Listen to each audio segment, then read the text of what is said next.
that was actually doing something called reverse mentorship programs, which I thought was amazing.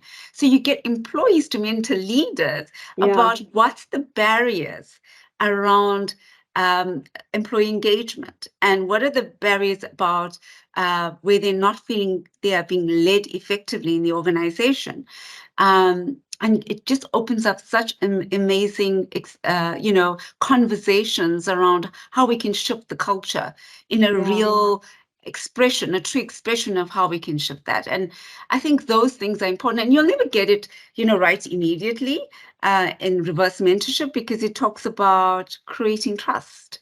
And so, but if you practice it and continue it and build those courageous conversations, I think you will actually get to a space of I can trust to feel safe to express myself to my leaders, and what will work for us. So yeah, so that's really my sense around just integrating all those pieces that we spoke around human leadership and flexibility in the workplace. Yeah, I mean it's really interesting, and I think your point around safety for leaders is really important, because again, that no one was taught to lead in this way, and there's no experience and there's no precedent for it. So, having the safety to say, I actually don't know what I'm doing in this space and I need help, and I need to be able to draw on, reverse mentoring, or I need the feedback, because I think there is often this feeling that as the leader, I should have all the answers. And I should know how to do all of these things, but why? That's an unfair expectation, because no one's ever gone through what we've gone through at the moment.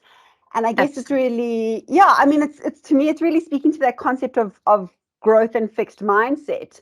It's around having the growth mindset to be able to say, I'm willing to look at all of these different things. I'm willing to know that I don't have the answers, and I'm willing to fail to be able to come up with, I mean, failure is after all just more feedback. So then I know to do something a little bit differently. Absolutely. The first part of it for me is treating your leaders as humans first, Yes. right? Making them part of the solution, making sure that they feel acknowledged and recognized as well. Help them participate in strategic conversations, consult with them before you put in any new tech systems or process re-engineering in your workspaces, new strategies that you're developing. Engage, consult to them, and help them be participants of the change process. What I found, just engaging with leaders generally, there is so much of burnout, so much of being involved in so many of the same projects, but just being told what to do. And part of burnout is mental and emotional burnout, and not just physical. And the mental and emotional burnout comes from being directed without being engaged fully on solutions in the workplace, on the change that is coming, on a new change implementation of a new system or process or strategy. And then they just get told, you need to get involved, you need to help deliver these solutions to the business, to your employees, to the business. But they haven't been engaged in the change process of getting there. From the start of the engagement of this design of the solution. And if they were participating, we call change participation, there'll be less burnout because there'll be more acceptance.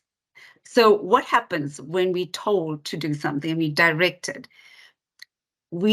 Our brain resists it. As human beings, we naturally resist it. It's your prefrontal cortex that a lot of the neuro guys talk about, that resist this change. But if you actually get your leaders and employees to participate in the change and ask them for their thoughts and views and really engage meaningfully, you will see less of that burnout in organizations.